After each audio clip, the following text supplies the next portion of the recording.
We are now up to She-Hulk episode 4. Five. No, 5. Is it? We just watched 5, did we? Yes. Oh, yes, we are. So with this one, Titania is seeking to take our hero to court to try to get the name She-Hulk, or use the name She-Hulk. What do you guys think of this one? Personally, I enjoyed it. I mean, I've enjoyed every episode, but I actually enjoyed this one specifically because it kind of created two different parts. It was one, we finally brought Titania back in as a villain, albeit not as a super powered villain, which I look forward to seeing that one get explained a little bit more. But we saw her brought back into an annoyance villain. Then the other half of it was the B story with Pug and her assistant trying to get the shoes and the clothing with the was the slew of kicks. Which, you know, when it comes to the merchandising, seriously, I need somebody to explain who is receiving the money for the sales of all this Avengers gear.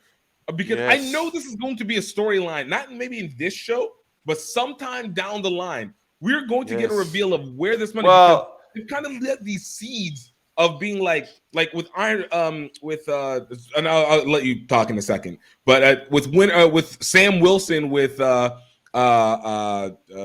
Falcon and the Winter Soldier, his brokenness to then we seeing like Miss Marvel, obviously, we heard about Ant-Man and his podcast, Miss Marvel, and then the Avengers Con that exists. And now we get kicks. Somebody is making money off of the Avengers, but I don't think the Avengers or former Avengers are receiving their money outside of maybe what we might have seen from new Asgard, but we didn't really get to much aside from Thor and Loki. Yeah.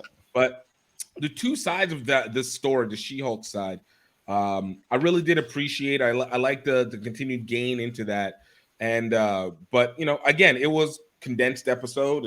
It seems very pushed within itself while also simultaneously dropping crumbs. Always dropping crumbs towards stuff. So So what crumbs did you guys see? JP first, what did you think? I enjoyed the episode, like all the episodes have gone far. Like we've seen the hints about the like merchandise in a previous one of the previous episodes, and like the cartoon graphics. She's already like holding the Avengers. Yeah, she was already holding the Avengers. So I remember laughing about Avengers because it sounded silly. Now we've seen it. So yeah, maybe Giff is right. It's going to head into a storyline where we're getting to find out who's profiting from Avengers. And I remember Mr. Sinister has a company. I forget, that could be a company. They made the mention of it, I think, in the X-Men Fox run, but I don't think they've made a mention of it in the MCU run. Yeah, I have a feeling that could, like, one of the things that could bring in like mutants in the MCU, especially like in the last, like in one of the like the comic book end credit scene, you see the Cyclops sneakers, you see a pair of Storm sneakers, Deadpool sneakers. So we could be She-Hulk could be introducing mutants for us as well. Yeah, it strikes me as that's definitely one of its goals. Its goals is to just plan all kinds of I think it's established. One thing it's done is established Wong. To me, anyway, it's going to be one of the key leaders of the Avengers.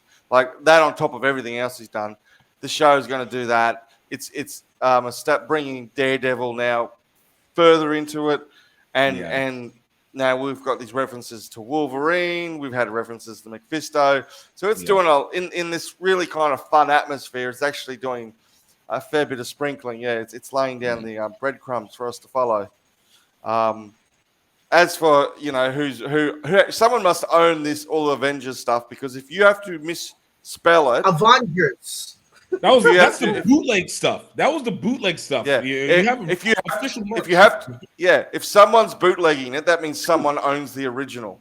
That means someone's got or you wouldn't bootleg it, would you? You'd be able to say Avengers. That is true. I can only think of one organization in all of geekdom that has the power and the sleaziness and the kind of motivation to do that, and that's Vought from the boys. They would do that.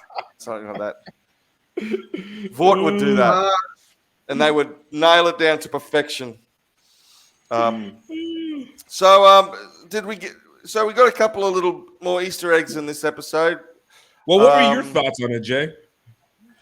I thought this was one of the least funnier ones. The two ones before that were very funny. This one is least funny. It doesn't mean it was a train wreck. It just didn't make me laugh as much as the others. And I still feel that Titania is still a little bit undercooked.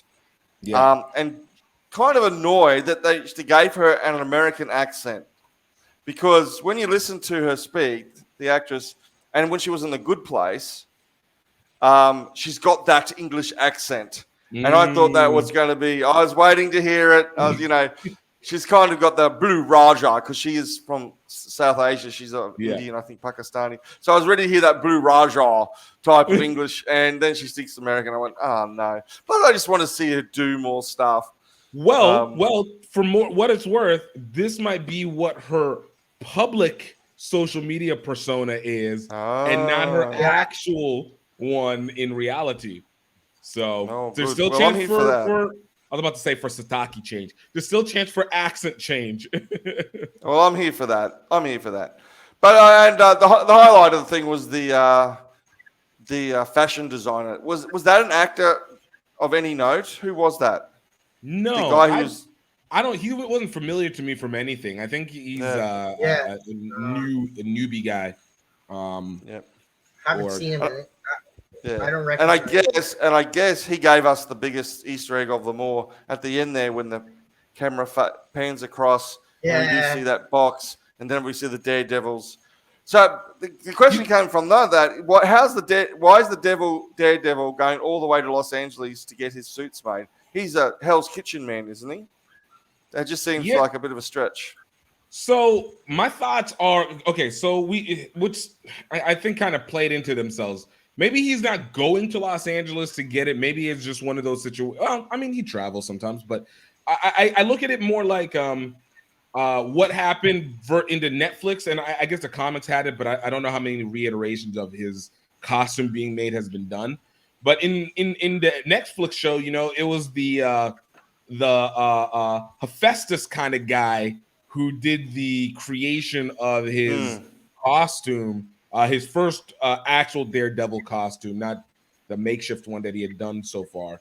So, like, this one's kind of a huge dissection from that element, where it felt a little bit more, maybe not notorious, because the guy was kind of like a person who was lovesick, and then Daredevil freed him from whatever it was with Kingpin, and then he became, creating those great suits to basically the chick from. They just remanifested the chick from Incredibles to I thought about her. Edna, right? Yeah. They just recreated Edna, turned him into a black man, turned her into a tall, mid-sized black man, and I guess he's the prevalent hero weaponry designer. Though nothing has been said which is the part that always annoys me. How do these guys get paid? Legitimately, I actually might want them to do a full series or short of the business in the MCU. Not of the MCU. I don't care about what's going on with Marvel and Disney. I want to know how business in the MCU works, because I do not understand the transactioning of stuff that's happening right now. Let's remind our friends to please click on the subscribe button and hit that notification bell so you know when we have new videos out. Subscribe! Die. Oh, die.